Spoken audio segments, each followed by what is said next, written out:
السلام علیکم. زه تاسو ته د انګلیش لرنر ان پښتو چینل نه مخاطب یم. نن زه تاسو ته په کوېسچن باندې کلاس جوړوم چې څنګه به کوېسچن کوي او د هغې جواب به څنګه ورکوي.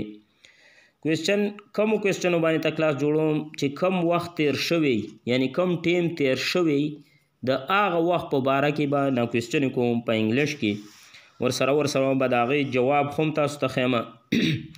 د تیر وخت کې یعنی چې تیر وخت کې څه شوي د هغې باره کې به نه کوېسچن کومه. what did you do last night؟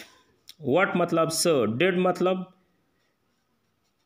او یعنی did دا د سیکنډ ورب دی، هیلپینګ ورب دی ته وایي. کله کله دا معنا ورکوي کله معنا نه ورکوي، خو د دې نه جمله پیژندی شي چې دا د اوس وخت جمله ده یا د تیر وخت جمله ده. نو ډیټ چې کله راشي دا د تیر وخت جمله دا تاسو په ډیر مخکې چې کوم وخت تیر شوی هغې دپاره هم استعمالولی شي او د نږدې وخت دپاره هم استعمالولی شي. نو what did you یعنی یو مطلب ته do کول last night. what did you do last night تا په تیره شپه کې څه کول.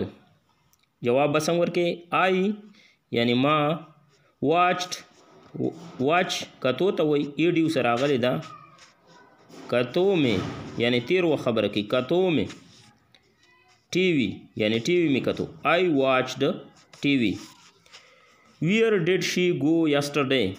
where مطلب چرته، did مطلب وا، she مطلب هغه یعنی جنۍ ده، go مطلب تلی او yesterday مطلب پرون. نو څنګه به where did she go yesterday؟ هغه پرون چرته تلی وا. she went to the بازار. she یعنی هغه went تلی وا. went د go دویم فارم دی یعنی تلی وا. دواړه دغه پکې زده کوي، تلی هم پکې وایي، د go دغه هم ادا کوي او وا د دې مطلب هم ادا کوي. یعنی went مطلب تلی وا، to مطلب تا، د بازار یعنی بازار ته. نو څنګه به انسر وی، جواب به څنګه ورکې she went to the بازار، هغه بازار ته تلی وا. when did they come to سعودي عرب؟ when مطلب کله او did او، they مطلب هغوی، come مطلب راغلیو، to مطلب تا او سعودي عرب مطلب سعودي عرب. نو څنګه به when did they come to سعودي عرب؟ کله هغوی راغلیو سعودي عرب ته. جواب به څنګه ورکې in 2010 په 2010 کې، په 2010 کې هغو راغلیو. نو جواب به داسې ورکې short in 2010. what time did he go to bed؟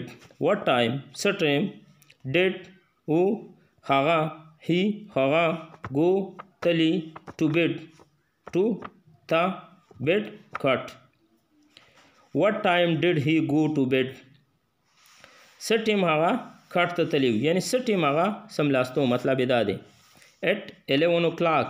at مطلب په 11 11 o'clock ګنټې یعنی 11 بجې هغه کټ ته تلی، مطلب یې د شو. نو په انګلیش کې به ورته شارټ داسې وي at 11 o'clock. دا جواب شو.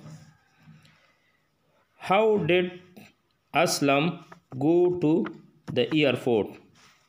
how مطلب څنګه، did مطلب او، اسلم نوم دی یو کس دی اسلم، go تلی، to تا، the airport تا. how did اسلم go to the airport؟ اسلم څنګه تلیو ایرپورټ ته یعنی اسلم څه شي کې تلیو ایرپورټ ته. by taxi. جواب به څنګه ورکې by taxi یعنی په ټیکسي کې تلیو. نو شارټ جواب به ورکې په انګلیش کې by taxi. why did the baby cry last night؟ why ولې، did او the baby یعنی ماشوم، cry جړل، last night تیره شپه. نو دلته به داسې وي why did the baby cry last night؟ ولې ماشوم تیره شپه جړل، یعنی ولې جړل تیر وخت خبره ده دام. نو جواب به څنګه ورکې؟ he wasn't feeling well. he هغه یعنی هغه ماشوم he هغه was not موږ شارټ کړی دی wasn't ونه feeling یعنی محسوسول well ښه لیکن هغه ښه نه محسوسول. نو مطلب یې څه شو؟ هغه ښه نه و. په انګلیش کې به داسې وی شارټ he wasn't feeling well. هغه ښه نه و. دلته تاسو د بل سنټنس ته ګورئ. دې کې یعنی کس نه دی منشن نو ډایرکټ پکې تپوس دی او بیا د هغې څخه ډایرکټ ورب دی هیلپینګ ورب پکې نشته.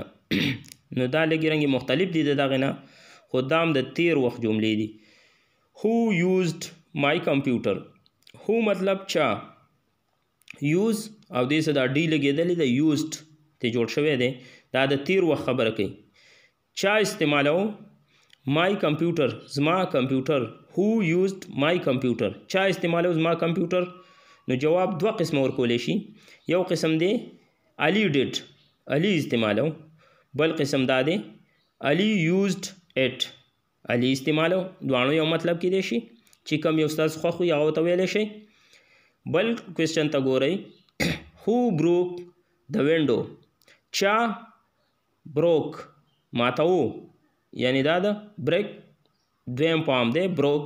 چا ماتو د وینډو کړکۍ چا ماتو. who broke the window کړکۍ چا ماتو. دوه قسمه جواب ورکولی شي. the cat ate دا یو قسم شو پیشو ماتو. the cat did پیشو ماتو. او بل قسم دا دی the cat broke the window پیشو ماتو کړکۍ. who called you last night یعنی who چا called ټیلیفون کو you تا ته last night تیره شپه. who called you last night تا ته چا تیره شپه ټیلیفون کو. دوه قسمه جواب ورکولی شي. یو شارټ ورکولی شي my father یعنی زما پلار.